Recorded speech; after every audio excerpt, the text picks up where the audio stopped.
Hello guys, welcome to Pakistani fair reaction. तो कैसे हैं आप सब? उम्मीद है आप सब खैरियत से होंगे, ठीक होंगे, आबाद होंगे। हमारी दुआ यही है आप खुश रहें, आबाद रहें। मेरा नाम है अफान। आज बहुत कमाल का टॉपिक लेके आया हूँ। एक वक्त था जब भारत को सपेरों का शाम कहा जाता था, और आज वो वक्त जो है ना ऐसे पलट खा गया है कि क्या बताएं।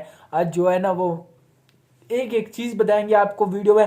तो बिना किसी तरीके काउंट ऑन करते हैं 3 2 1 एंड स्टार्ट। एक वक्त था जब हमारे देश को सपेरों का देश कहा जाता था, लेकिन आज सब कुछ बदल चुका है। आज हम चांद पर पहुंच चुके हैं और सूरज की तैयारी कर रहे हैं।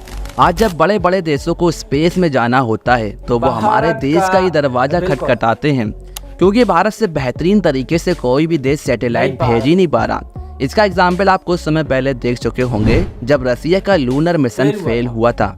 और दोस्तों, बात सिर्फ यहीं पर ख़त्म नहीं होती, क्योंकि बात जब जब डेवलपमेंट की आती है तो भारत इस क्षेत्र में इतना तेज़ी से ग्रो हो रहा है कि उसने 9 सालों में 74 एयरपोर्ट बना डाले। और सिर्फ यही नहीं, आज दुनिया का सबसे ऊंचा रेल ब्रिज यानी कि चिनाब ब्रिज भी भारत में मौजूद है। इसके अलावा 10,000 फीट से भी ज़्यादा की ऊंचाई पर मौजूद दुनिया की सबसे लंबी टनल यानी कि अटल टनल भी आज भारत में मौजूद है। मेरे दोस्तों, भारत सिर्फ यहीं पर भी नहीं रुका और उसने दुनिया की सबसे ऊंची मोटरेबल रोड भी बना डाली। इसके अलावा असम के डिब्रूगढ़ को अरुणाचल प्रदेश के पासी घाट से जोड़ने वाला एशिया का दूसरा सबसे बड़ा रेल रोड ब्रिज भी आज भारत में मौजूद है। इसके अलावा भारत में खेल को बढ़ावा देने के लिए दुनिया का सबसे बड़ा स्टेडियम यानी कि नरेंद्र मोदी स्टेडियम भी आज भारत में मौजूद है। पर दोस्तों, ये सब कुछ भी नहीं है, क्योंकि भारत को 2047 तक एक विकसित देश बनाने के लिए 4 आई पर फोकस किया जा रहा है। इसमें इंफ्रास्ट्रक्चर, इन्वेस्टमेंट, इनोवेशन और इंक्लूसिवनेस शामिल है। इसी के चलते आज भारत में एक से बढ़कर एक इंफ्रास्ट्रक्चर प्रोजेक्ट पर वर्क चल रहा है, जिनकी मदद से भारत में एजुकेशन, एग्रीकल्चर, इन्वेस्टमेंट, इकोनॉमी और इंफ्रास्ट्रक्चर बूस्ट होने की उम्मीद है। तो आइए जानते हैं भारत के उन 10 मेगा प्रोजेक्ट के बारे में जो भारत को 2047 से पहले एक विकसित देश बनने में मदद करेंगे। पर आगे बढ़ने से पहले आप सभी से एक छोटी सी गुजारिश है कि वीडियो को लाइक करें और लास्ट तक जरूर देखें, जिससे कि ये वीडियो 140 करोड़ भारतवासियों तक पहुंच सके। नंबर 10, चंद्रयान 3। तो सबसे पहले हम बात करेंगे चंद्रयान 3 के बारे में, क्योंकि यही वो मिशन है जिसकी बदौलत दुनिया भर में भारत और इसरो की खूब तारीफ हो रही है, क्योंकि हमारे देश ने अपना नाम इतिहास के पन्नों में लिख दिया है। भारत चांद के दक्षिणी ध्रुव पर सफल लैंडिंग करने वाला दुनिया का पहला देश बन चुका है। जिस पॉइंट पर रोवर ने सफल लैंडिंग की है, अब उसे शिव शक्ति पॉइंट के नाम से जाना जाएगा। बात करें चंद्रयान 3 की, तो चंद्रयान 3 भारत का तीसरा चंद्र मिशन है और चंद्रमा की सतह पर सॉफ्ट लैंडिंग का दूसरा प्रयास है। इस मिशन के तहत चंद्रयान 3 ने 14 जुलाई 2023 को दोपहर 2:35 पर श्रीहरिकोटा के सतीश धवन अंतरिक्ष केंद्र से उड़ान भरी थी। इसमें एक स्वदेशी लैंडर मॉड्यूल, प्रोपल्सन मॉड्यूल और एक रोवर शामिल है, जिसका उद्देश्य अंतर्ग्रही मिशन के लिए आवश्यक नई टेक्नोलॉजी को विकसित और प्रदर्शित करना है।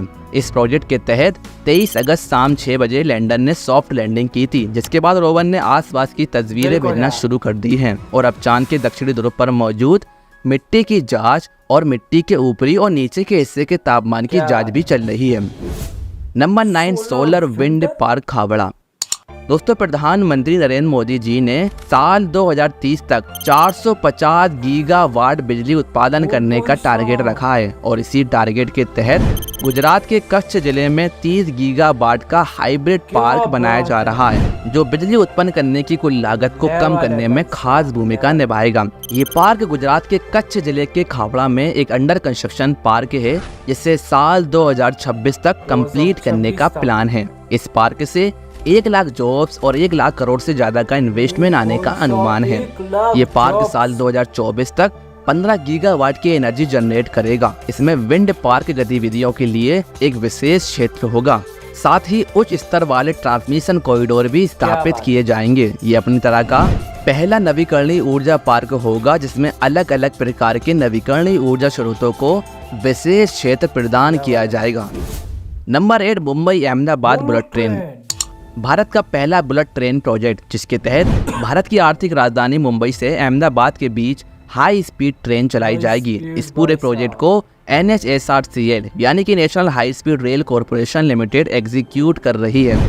मुंबई अहमदाबाद बुलेट ट्रेन के लिए बुनियादी ढांचे का निर्माण तेज गति से किया जा रहा है और रेल मंत्रालय का टारगेट है कि गुजरात राज्य में सूरत और बिलीमोरा के बीच देश की पहली बुलेट ट्रेन को 2026 में चलाया जा सके। भारत की ये पहली बुलेट ट्रेन अहमदाबाद और मुंबई शहरों के बीच हाई स्पीड रेल कॉरिडोर पर 320 किलोमीटर प्रति घंटे की रफ्तार से चलेगी। इस कॉरिडोर में बुलेट ट्रेन 508 किलोमीटर की दूरी कवर करेगी, जिसमें गुजरात के 8 स्टेशन वापी, बिलीमोरा, सूरत, भरूच, बड़ोदरा, आनंद नाडियाड, अहमदाबाद और साबरमती स्टेशन आते हैं और महाराष्ट्र के 4 स्टेशन मुंबई बीकेसी, ठाणे, विरार और बोईसर स्टेशन भी इस रूट में शामिल है। जहां पहले इस दूरी को तय करने में 6 घंटे लगते थे, वहीं इस प्रोजेक्ट के कंप्लीट हो जाने से ये सफर सिर्फ 3 घंटे में पूरा हो सकेगा।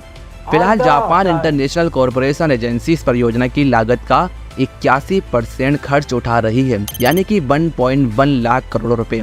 अब बात करें इसके लेटेस्ट अपडेट की, तो अभी वलसाड जिले में औरंगा नदी के ऊपर बन रहे ब्रिज का कंस्ट्रक्शन कंप्लीट हो चुका है और 80 किलोमीटर वायडक्ट भी कंप्लीट है। आपको बता दें, ये पूरा प्रोजेक्ट 27 पैकेज में डिवाइड है और इसका पहला ट्रायल गुजरात वाले सेक्शन में 2026 में किया जाना है, जबकि 2027 तक इसे पूरी तरह से आम जनता के लिए खोल दिया जाएगा। Number 7, Kolkata Bangkok highway. जिस तरह भारत में रोड्स का जाल बढ़ता जा रहा है और आज भी भारत में नए नए हाईवे और एक्सप्रेस वे पर वर्क जारी है, लेकिन दोस्तों क्या आप ये जानते हैं कि भारत में एक ऐसे हाईवे पर वर्क चल रहा है जो कंप्लीट होने के बाद भारत की कनेक्टिविटी दूसरे देशों से मजबूत करने वाला है। इस हाईवे का नाम है Kolkata Bangkok highway.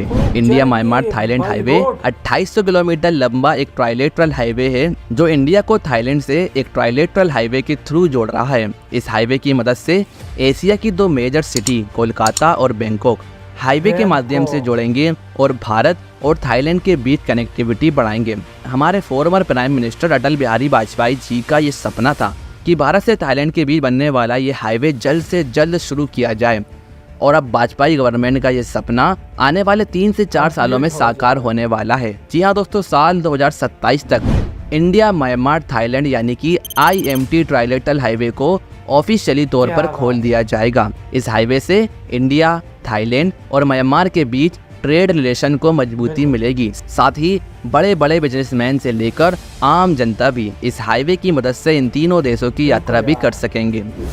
Number 6, Noida international airport. दोस्तों, नोएडा इंटरनेशनल एयरपोर्ट सिर्फ भारत का ही नहीं बल्कि एशिया का सबसे बड़ा एयरपोर्ट होने वाला है जो 6200 हेक्टेयर एरिया कवर करेगा। और जैसा कि सभी को पता है कि इस एयरपोर्ट को दिल्ली NCR में मौजूद इंदिरा गांधी इंटरनेशनल एयरपोर्ट के एक दूसरे ऑप्शन के तौर पर डेवलप किया जा रहा है, क्योंकि IGI एयरपोर्ट काफ़ी बिजी हो चुका है और इसी समस्या को सोल्व करने के लिए नोएडा एयरपोर्ट का बनना बेहद ज़रूरी है। इस एयरपोर्ट में हमें विदेशों वाली सारी फैसिलिटी मिल जाएगी और एयरपोर्ट को बेहतर कनेक्टिविटी देने का भी प्लान है, जिसके लिए इसे हाई स्पीड रेल लाइन से जोड़ा जाएगा जिससे दिल्ली तक एयरपोर्ट की कनेक्टिविटी सीमलेस हो सके। इसके अलावा नोएडा एयरपोर्ट भारत का पहला ऐसा एयरपोर्ट होगा जहां पर पोर्ट टैक्सी की सुविधा भी मिलेगी। इसके साथ ही यहाँ पर logistic hub, warehouse hub, mall और पब भी बनाया जाएगा। बात करें इस एयरपोर्ट के रनवे की तो 4 फेज में बनाए जाने वाले इस एयरपोर्ट पर 8 रनवे बनाए जाने हैं। इसके पहले फेज में 4150 मीटर लंबा और 45 मीटर चौड़ा एक रनवे बनाया जाएगा। साथ ही 90,000 स्क्वायर मीटर क्षेत्र में एक टर्मिनल बिल्डिंग, समानांतर end to end taxiway, ATC building, cargo facility, commercial development, metro और हाई स्पीड रेल स्टेशन और काफ़ी सारी एमिनिटीज़ भी इस फेज में बनाई जाएगी। नोएडा एयरपोर्ट के फेज 1 कंप्लीट होने के बाद हर साल 12 मिलियन या 1.2 करोड़ यात्री इस एयरपोर्ट का लाभ ले सकेंगे और जब ये एयरपोर्ट पूरी तरह से कंप्लीट हो जाएगा तो हर साल 225 मिलियन यात्री हैंडल कर सकेगा। नंबर 5, दी मुंबई आई। दी लंदन आई की तरह भारत के राज्य महाराष्ट्र में दी मुंबई आई के नाम से एक ऑब्जर्वेशन व्हील प्रोजेक्ट पर वर्क चल रहा है। दी मुंबई आई दुनिया के सबसे ऊंचे फेरिस व्हील में से एक होगा। ये observation wheel Atal Setu eastern water front Mumbai में कई एकड़ लैंड में बनाया जाएगा। ये 192 मीटर ऊंचा और 150 मीटर से ज़्यादा डायमीटर वाला ऑब्जर्वेशन व्हील होगा। इस प्रोजेक्ट को P3 मोड में डेवलप किया जाएगा जिसके लिए 2000 करोड़ से ज़्यादा का इन्वेस्टमेंट बताया जा रहा है। इस प्रोजेक्ट के कंप्लीट हो जाने से मुंबई महाराष्ट्र में टूरिज्म और भी ज़्यादा बूस्ट हो सकेगा। Number 4, Amritsar Delhi Kolkata industrial corridor. दोस्तों, अमृतसर दिल्ली कोलकाता इंडस्ट्रियल कॉरिडोर भारत में एक प्लान और अपकमिंग इंडस्ट्रियल कॉरिडोर है। ये कॉरिडोर अमृतसर, दिल्ली और कोलकाता शहरों को जोड़ेगा। इस प्रोजेक्ट का टारगेट एक ऐसा इंडस्ट्रियल जोन डेवलप करना है जो भारत के 7 राज्यों और हर राज्यों के 20 शहरों तक फैला हो।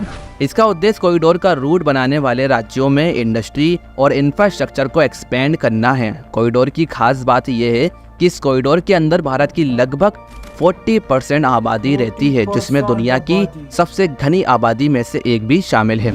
और यही वो कारण है कि इस जोन में इंडस्ट्री और जॉब्स में ग्रोथ करने की जरूरत है। और इसी को देखते हुए तत्कालीन वाणिज्य और उद्योग मंत्री पीयूष गोयल जी ने इसके पहले फेज के लिए 5,749 करोड़ रुपए प्रपोज किए हैं।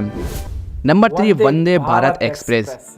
पूरी तरह से भारत में निर्मित होने वाली ट्रेन यानी कि वंदे भारत एक्सप्रेस, जिसकी design speed 200 kilometre per hour की रहती है, लेकिन हमारे ट्रेस की कंडीशन को देखते हुए वर्तमान में सिर्फ एक रूट पर इसकी top speed 160 kilometre per hour तक जाती है, जबकि बाकी रूट्स में इसकी जो टॉप स्पीड है वो 130 किलोमीटर पर आवर तक सीमित रखी गई। जहां पिछले साल दिसंबर महीने तक भारत में 7 वंदे भारत एक्सप्रेस ऑपरेशनल हुई थी, वहीं इस साल वंदे भारत एक्सप्रेस की संख्या में वृद्धि हुई है, जो अब बढ़कर इस वीडियो को बनाने तक कुल 25 हो चुकी है। इस साल पीएम मोदी जी ने अभी तक कुल 18 वंदे भारत एक्सप्रेस को हरी झंडी दिखाई है, जबकि जल्द ही 5 अलग अलग रूट पर नई वंदे भारत एक्सप्रेस शुरू की जाएगी। इसमें पहली ट्रेन विजयवाड़ा जंक्शन से लेकर चेन्नई सेंट्रल तक चलाई जाएगी, दूसरी ट्रेन पटना जंक्शन से हावड़ा जंक्शन के बीच, तीसरी काचीगुडा से यशवंतपुर जंक्शन के बीच, चौथी ट्रेन तिरुनेलवेली जंक्शन से चेन्नई एगमोर के बीच और 5वीं। तो यार आपने देख लिया, इतने प्रोजेक्ट स्टार्ट है कि क्या बताऊं। आगे आने वाला दौर तो पूरा भारत का ही है। कीजिए हमारी पाकिस्तानियों की बात, पाकिस्तान की बात, आज तक हमने कोई प्रोजेक्ट ना सुना है आगे, ना जो है ना दौर में शुरू है, ना जो है ना बन रहा है, कुछ भी नहीं हो रहा ना पाकिस्तान में हमारे ये हो रहा है कि ये सियासत में आ गया, वो आ गया, मतलब कोई प्रोजेक्ट स्टार्ट ही नहीं है, ना कोई रोडें स्टार्ट है, ना कोई ट्रेनें स्टार्ट है। मतलब भारत में आगे जो आने वाला है, हम भारत में रोज सुनते हैं इस इधर वंदे भारत आ गई, इधर जो है ना नया एयरपोर्ट बन गया, मतलब हर रोज हम ये न्यूज़ सुनते हैं, हर रोज जो है ना दिन ब दिन जो है ना वो तरक्की करता जा रहा है, वो अपने प्रोजेक्ट जो है ना आगे बढ़ाता जा रहा है और भारत को चेंज करता जा रहा है। इसमें भारत के लिए बहुत फायदा है।